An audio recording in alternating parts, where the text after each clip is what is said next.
뒤꿈치라든지 어디 신경에서 찌릿한 그런 느낌 있죠? 예. 그런 식으로 갑자기 두통이 오는데 이게 1분 안에 그 두통이 최고조에 달하고요.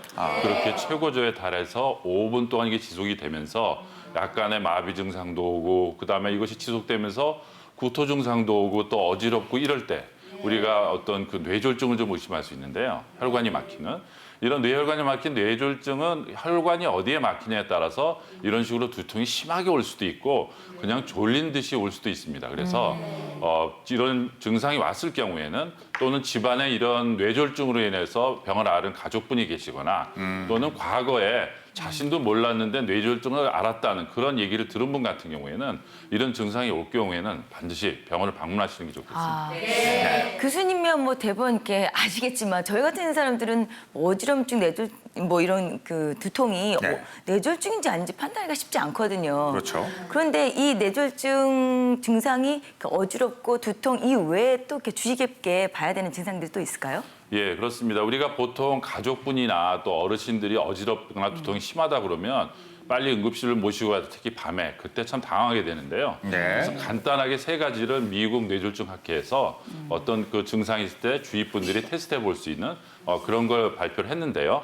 화면을 잠깐 보시면 일단은 뭐 김치하고 웃어보라고 했을 때 네. 한쪽 얼굴이 좀 처진 듯한 그래서 마비 증상이 오는 듯한 김치. 그런 표현을 보이거나요. 비대칭. 예. 그다음에 양팔을 들게 했는데 유지하지 못하고 한쪽 발이 이렇게 처지는 경우 이럴 경우에도 우리가 뇌졸중을 좀 의심할 수 있겠고요. 예. 또 간단히 이제 말을 걸어봅니다. 그래서 뭐 오늘이 며칠이냐, 내 이름은 누구냐, 뭐 이런 식으로 말을 시켰을 때 말이 좀 어눌하다든지 맞지 않을 경우에는 네. 사실 뇌 혈관에 이상이 있을 확률이 높기 때문에 응급실을 방문하시는 게 바람직하겠습니다. 예. 알겠습니다.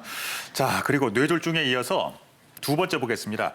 자세를 바꾸거나 고개를 돌릴 때 주변이 돌아가는 듯한 돌아가요. 어지럼증.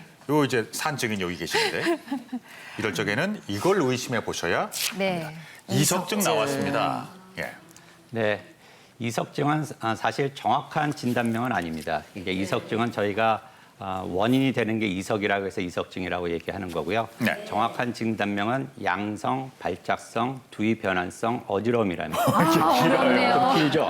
예. 근데 그 뜻은 양성이라 하면 쉽게 치료가 된다는 뜻이고요. 이게 발작성이라는 거는 예기치 못하게 갑작스럽게 발생하는 거고 그리고 두위 변환성이라는 거는 머리의 위치를 변환할 때 어지러움이 유발된다 해가지고 그런 어떤 증상적인 거를 조합해가지고 만든 것이 이제 진단명입니다. 네. 그 원인이 이석에 의해서 발생되기 때문에 저희가 이석증이라고 흔히 얘기하는데요. 저희가 도형을 보면서 이제 이석에 대해서 말씀을 드리면 우리가 이석이라 하는 부분은 우리가 평형기관을 담당하는 데 있어서 가장 중요한 역할을 하는 하나의 구조입니다. 네. 그 이석은 우리가 이게 고리관이 있죠. 이 고리관이 이제 이 세 개가 있는데 저희가 세방고리 세 개가 있다 해서 고리관이 세 개가 있다 세방고리관이라고 하고요.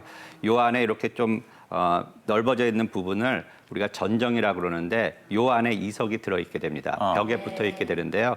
요게 붙어 있던 이석이 퇴화가 돼서 이 벽에서 떨어진다든지 아니면은 충격, 외부에서 머리를 다쳐서 충격해서 이게 떨어지게 된 상태에서 네. 요 세방고리관 안으로 들어가게 되면 요 세방고리관의 머리의 움직임에 따라 세방고리관이 이제 자극을 이쪽으로 이렇게 받으면서 보여드릴까요? 네, 이렇게 네. 해주시면. 네. 자극을 받으면서 이 어지러움이 유발되게 됩니다.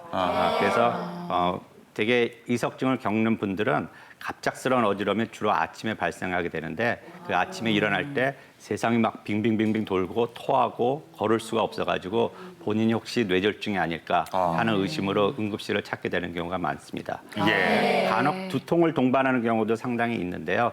두통이 없다고 해서 이석증이 아니라고 얘기할 수는 없기 때문에 두통의 여부는 있을 수도 있고 없을 수도 있고 하시면 될 것 같습니다. 근데 이거 있고 뭐 쉬게 되면 저절로 좋아지기도 해요? 네, 이석증 이게 돌이 이제 들어간 거기 때문에 네. 움직임에 따라서 이 돌이 다시 이제 안쪽으로 원래 있는 자료로 빠져나가서 증상이 많이 호전되기도 합니다. 저절로.